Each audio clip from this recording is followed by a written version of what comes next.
Voice ಇಲ್ಲ,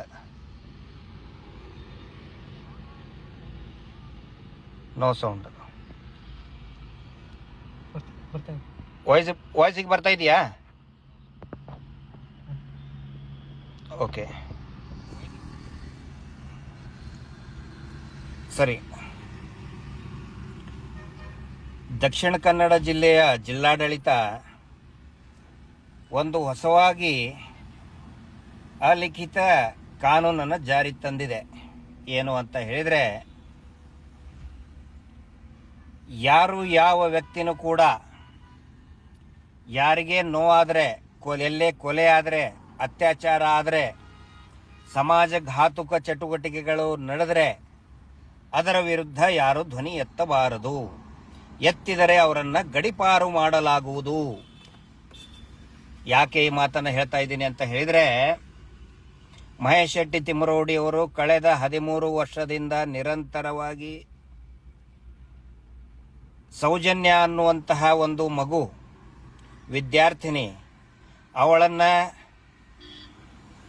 ಸಾಮೂಹಿಕ ಅತ್ಯಾಚಾರ ಮಾಡಿ ಬರ್ಬರವಾಗಿ ಕೊಲೆ ಮಾಡಿದ್ದಕ್ಕೆ ಯಾರಪ್ಪ ಕೊಂದವರು, ಅವರನ್ನು ಅರೆಸ್ಟ್ ಮಾಡಿ ತನಿಖೆ ಮಾಡಿ ಅಂತ ಹೇಳಿದ್ದಕ್ಕೆ 2 ಸಾರಿ ಗಡೀಪಾರು ಆದೇಶ ಹೊರಡಿತು ದಕ್ಷಿಣ ಕನ್ನಡ ಜಿಲ್ಲಾ ಆಡಳಿತ.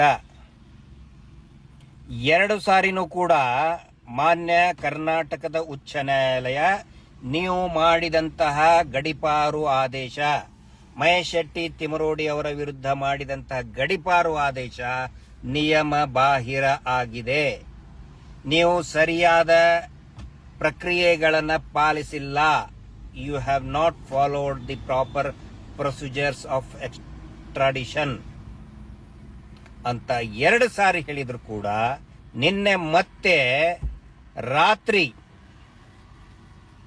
3ನೇ ಸಾರಿ ಗಡೀಪಾರು ಆದೇಶ ಮಾಡಿದೆ ಮಾನ್ಯ ಪುತ್ತೂರು AC ಅವರು. 2 ಸಾರಿ ಆಗಲಿಲ್ಲ, ಮತ್ತು 3ನೇ ಮರಳಿ ಯತ್ನವ ಮಾಡು. ಅದು ಹೆಂಗೆ ನಿನ್ನೆ ಅವರು ನಡ್ಕೊಂಡಿದ್ದು? ನಡುರಾತ್ರಿ 2 ಗಂಟೆಗೆ 25 ಜನ ಪೊಲೀಸ್ ಸಿಬ್ಬಂದಿ ಅಧಿಕಾರಿಗಳು ನಡುರಾತ್ರಿ 2 ಗಂಟೆಗೆ ವಿದೌಟ್ ಸರ್ಚ್ ವಾರೆಂಟ್ ಬರ್ತಾರೆ. ಬಂದ್ರೆ ಹೇಳ್ತಾರೆ, ಇಲ್ಲ ನಾವು ಇದನ್ನ ಅವ್ರಿಗೇನೆ ಸರ್ವ್ ಮಾಡಬೇಕು. ಅವ್ರಿಗೆ ಸರ್ವ್ ಮಾಡಬೇಕು ಅಂತ ಹೇಳಿದ್ರೆ 2 ಗಂಟೆಗೆ ಬಾ ಅಂತ ಎಲ್ಲರಿ ನಿಯಮ ಇದೆ? ನಡುರಾತ್ರಿ 25ರಿಂದ 30 ಜನ ಪೊಲೀಸರು ಯಾಕ್ರಿ ಬರಬೇಕು? ಅಂದ್ರೆ ಮೊದಲು ಅವ್ರನ್ನ ಹಿಡ್ಕೊಂಡು ಹೋಗಿ ಗಡೀಪಾರು ಮಾಡಿಬಿಡ್ಬೇಕು. ಮಾಡಿದ ಮೇಲೆ ಅದು ಇದು ಅಂತೇಳಿ ನೋಟಿಸ್ ಕೊಟ್ಟು ಅದನ್ನ ಮಾಡಿದ್ವಿ ಇದನ್ನ ಮಾಡಿದ್ವಿ ಅಂತೇಳಿ ಏನ್ ನಡೀತಾ ಇದೆ? ಎಲ್ಲಿದ್ದೀವಿ ನಾವು ಅಂತ? ಕರ್ನಾಟಕ ರಾಜ್ಯ ಈ ದೇಶದಲ್ಲಿ, ಭಾರತ ದೇಶದಲ್ಲಿ ಇದೀವ? ಎಲ್ಲಿದ್ದೀವಿ ನಾವು? ಇವ್ರು ಕೊಟ್ಟಂತಹ ಕಾರಣಗಳು ಕೊಡಿಲ್ಲ, ಕಾರಣ ಇದ್ರದ್ದು ಸ್ವಲ್ಪ ಗೊತ್ತಾಗ್ಲಿ ಎಲ್ಲರಿಗೂ. ಇವ್ರು ಏನೇನು ಕಾರಣ ಕೊಟ್ಟು ಗಡೀಪಾರು ಮಾಡಿದ್ದಾರೆ. ಮೊದಲನೇ ಕಾರಣ, ಮಹೇಶ್ ಶೆಟ್ಟಿ ತಿಮ್ಮರೋಡಿ ಅವ್ರನ್ನ ಯಾಕೆ ಗಡೀಪಾರು ಮಾಡಬೇಕು ಅಂತೇಳಿ ಇವರು ಕೊಟ್ಟಂತ ಮೊದಲನೇ ಕಾರಣ ಕೇಳಿ. ಸದ್ರಿ ಅವರು ಅಂದ್ರೆ ಮಹೇಶ್ ಶೆಟ್ಟಿ ತಿಮ್ಮರೋಡಿ ಅವರು, ಸದ್ರಿ ಅವರು ಜಾತಿ ಧರ್ಮಗಳ ಮಧ್ಯೆ ವೈಷಮ್ಯವನ್ನು ತಂದೊಡ್ಡಿ ಸಮಾಜದಲ್ಲಿ ಅಶಾಂತಿಯನ್ನುಂಟು ಮಾಡಿರುತ್ತಾರೆ. ಯಾವಾಗ್ರಿ ಮಾಡಿದ್ದಾರೆ? ಯಾವ ಜಾತಿ ವಿರುದ್ಧ ಮಾತಾಡಿದ್ರು ಮಹೇಶ್ ಶೆಟ್ಟಿ ತಿಮ್ಮರೋಡಿ ಅವರು? ಯಾವ ಧರ್ಮದ ವಿರುದ್ಧ ಮಾತಾಡಿದ್ರು ಮಹೇಶ್ ಶೆಟ್ಟಿ ತಿಮ್ಮರೋಡಿ ಅವರು? ಯಾವಾಗ ಮಾತಾಡಿದ್ರು? ಎಲ್ಲಿ ಮಾತಾಡಿದ್ರು? ಸುಮ್ಮನೆ ಬರೆದು ಬಿಡದ್ ಹಂಗೆ. ಪ್ರಿಂಟರ್ ಇದೆ, ಪೇಪರ್ ಇದೆ, ಸರ್ಕಾರಿ ಪ್ರಿಂಟರು, ಸರ್ಕಾರಿ ಪೇಪರು, ಬರೆದು ಬಿಡೋದು. ಯಾವ ಜಾತಿ ವಿರುದ್ಧ ಮಾತಾಡಿದ್ದಾರೆ? ಅತ್ಯಾಚಾರಿಗಳ ವಿರುದ್ಧ ಮಾತಾಡಿದ್ದಾರೆ. ಅತ್ಯಾಚಾರಿಗಳದ್ದು ಹಂಗಿದ್ರೆ ಒಂದು ಜಾತಿ ಐತೇನು? ಕಾಸ್ಟ್ ಲಿಸ್ಟ್ ಅಲ್ಲಿ ತೋರ್ಸ್ರಿ. ಅತ್ಯಾಚಾರಿಗಳದ್ದೇ ಒಂದು ಧರ್ಮ ಇದೆಯೇನು?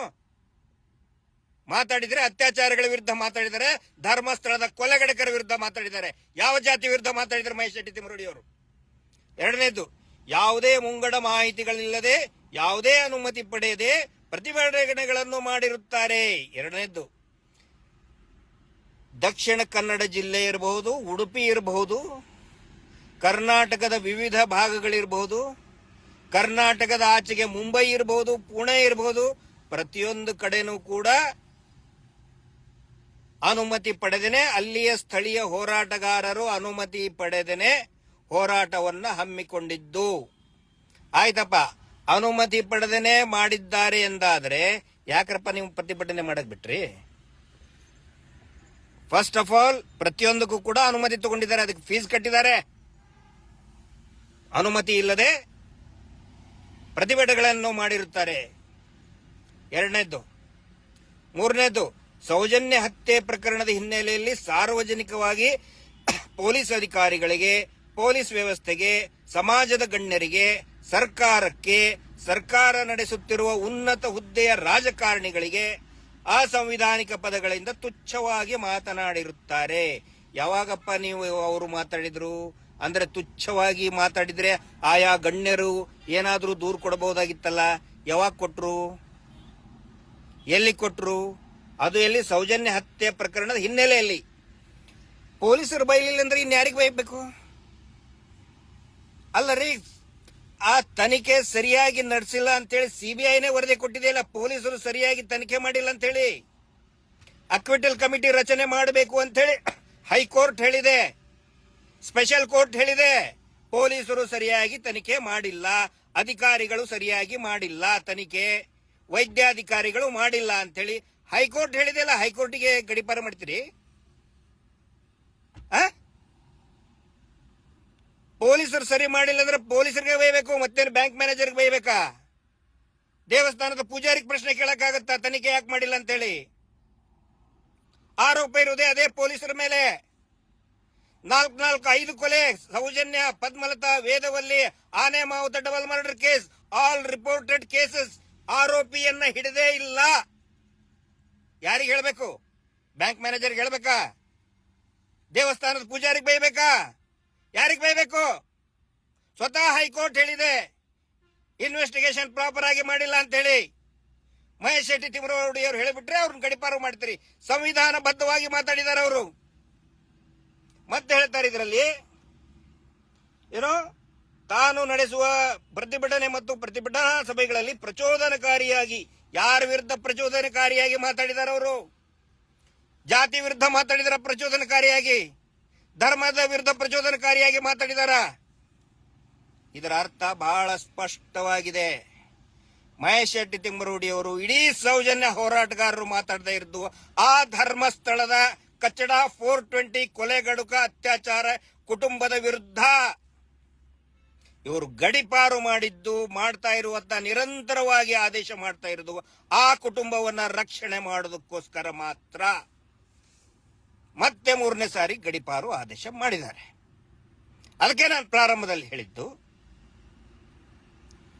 ಹೊಸ ನಿಯಮ, ಯಾರು ಹೋರಾಟ ಮಾಡಬಾರ್ದು, ರೈತರು ಹೋರಾಟ ಮಾಡಬಾರ್ದು, ಕನ್ನಡ ಪರ ಸಂಘಟನೆಗಳು ಭಾಷೆಯ ಬಗ್ಗೆ, ನೆಲ ಜಲ ಭಾಷೆಯ ಬಗ್ಗೆ ಹೋರಾಟ ಮಾಡಬಾರ್ದು, ಕೊಲೆ ಆದ್ರೆ ಹೋರಾಟ ಮಾಡಬಾರ್ದು, ನ್ಯಾಯ ಸಿಗಲಿ, ಅತ್ಯಾಚಾರಿಗಳು ಸಿಗಲಿ ಅಂತ ಹೋರಾಟ ಮಾಡುವಂಗೆ ಇಲ್ಲ ಈ ರಾಜ್ಯದಲ್ಲಿ.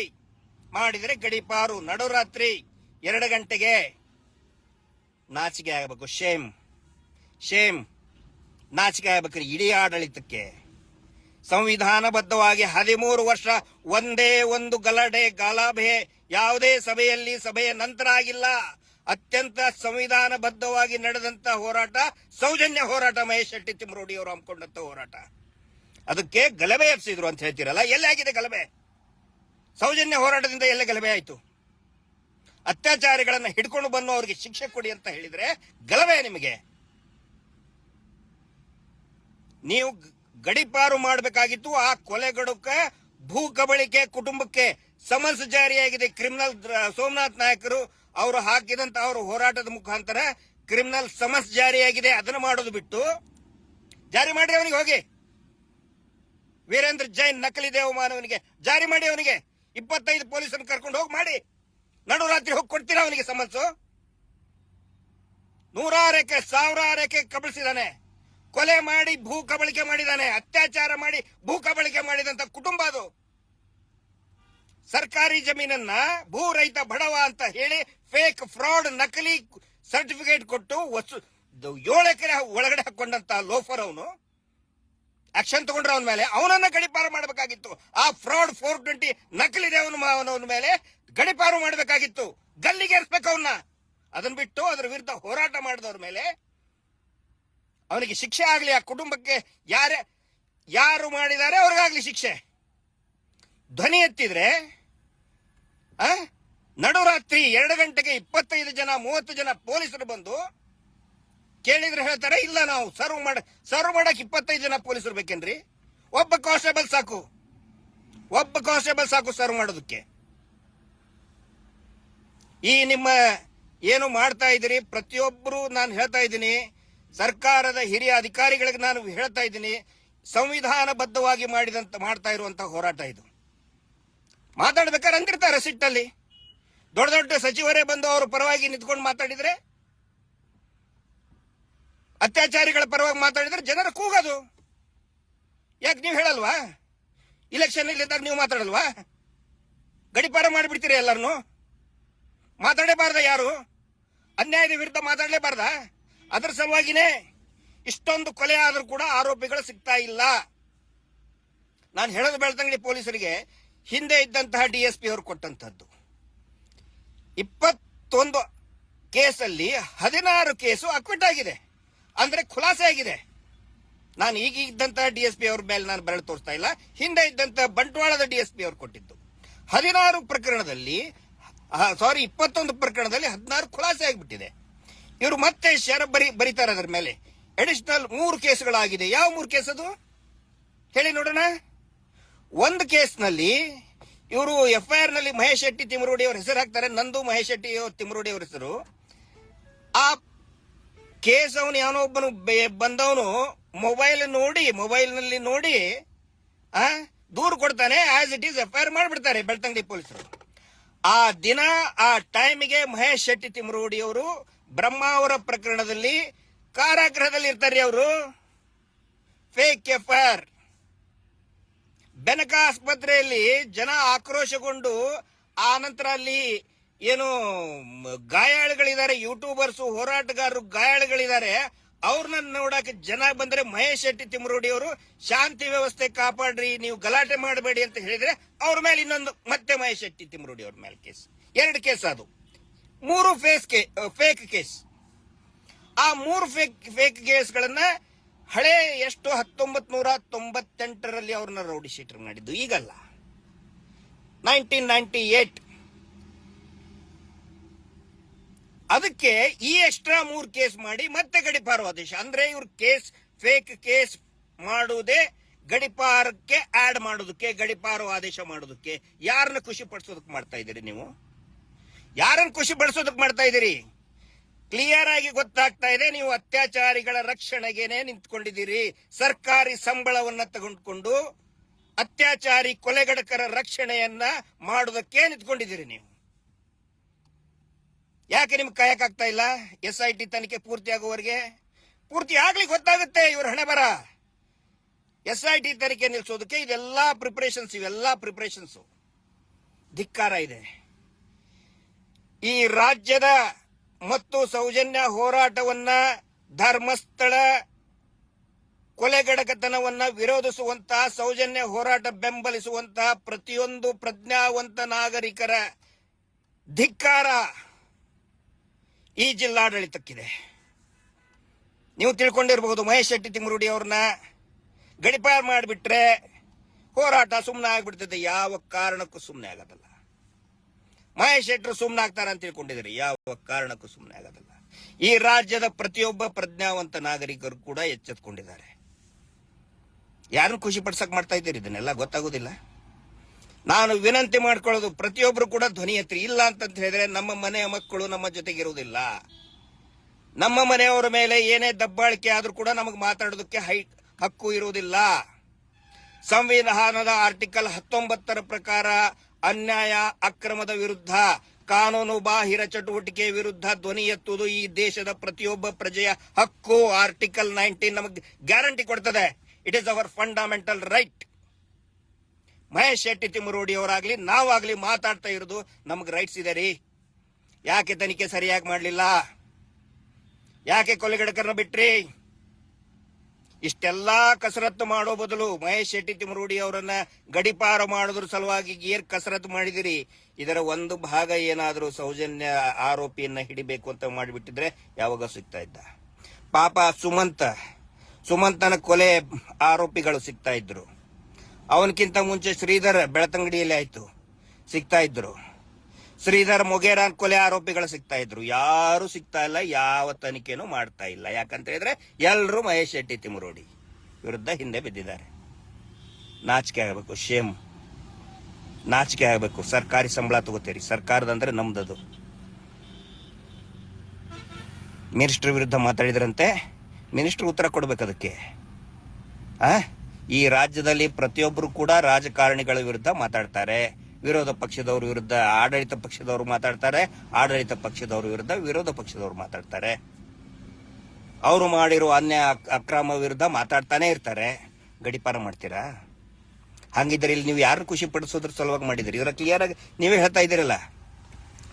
ಸೌಜನ್ಯ ಹತ್ಯೆ ಕೊಲೆ ಪ್ರಕರಣದಲ್ಲಿ ಬೇರೆ ಬೇರೆ ಜಿಲ್ಲೆಗಳಿಗೆ ಹೋಗಿ ಪ್ರತಿಭಟನೆ ಮಾಡ್ತಾ ಇದ್ದಾರೆ. ಯಾಕೆ ಮಾಡಬಾರ್ದು ಅಂತ ಎಲ್ಲಿದೆ? ಯಾವ ಕಾನೂನಿದೆ? ಸುಳ್ಳು ರೂಲ್ಸ್ ಹಾಕಿ ಸುಳ್ಳು ನಿಯಮ ಏನೇನೋ ಬರೆದುಕೊಂಡು ಪ್ರತಿಯೊಬ್ಬರಿಗೂ ಕೂಡ ನೋಡಿ, ನಾನು ಹೇಳ್ತಾ ಇದ್ದೀನಿ, ಇದೇ ರೀತಿ ನೀವು ಮುಂದುವರೆದ್ರೆ ಇನ್ನು ಬಳಕೆ ಎಲ್ಲರೂ ಕೂಡ ಪ್ರತಿಭಟನೆ ಸ್ಟಾರ್ಟ್ ಮಾಡ್ತಾರೆ. ನಾವು ಮಾಡ್ತೀವಿ. ಮಹೇಶ್ ಶೆಟ್ಟಿ ತಿಮರೋಡಿ ಅವರ ಪ್ರಕರಣ ಇತ್ಯರ್ಥ ಆಗೋವರೆಗೂ, ಗಡಿಪಾರು ಆದೇಶ ವಾಪಸ್ ಪಡೆಯುವವರೆಗೂ ಕೂಡ ನಾವು ಮಾತಾಡ್ತೇವೆ, ಹೋರಾಟ ಮಾಡ್ತೀವಿ. ಇಡೀ ಸೌಜನ್ಯ ಹೋರಾಟ ಪರ ಪ್ರತಿಯೊಬ್ಬ ಪ್ರಜ್ಞಾವಂತರು ಕೂಡ ಮಹೇಶ್ ಶೆಟ್ಟಿ ತಿಮರೋಡಿ ಅವರ ಜೊತೆಗಿರ್ತಾರೆ, ಇದ್ದೇ ಇರ್ತಾರೆ. Justice for Sowjanya, we are with Mahesh Shetty Timarodi. Mahesh Shetty Timarodi ಅವ್ರ ಜೊತೆಗೆ ನಾವಿದ್ದೀವಿ. ನಮಸ್ತೆ.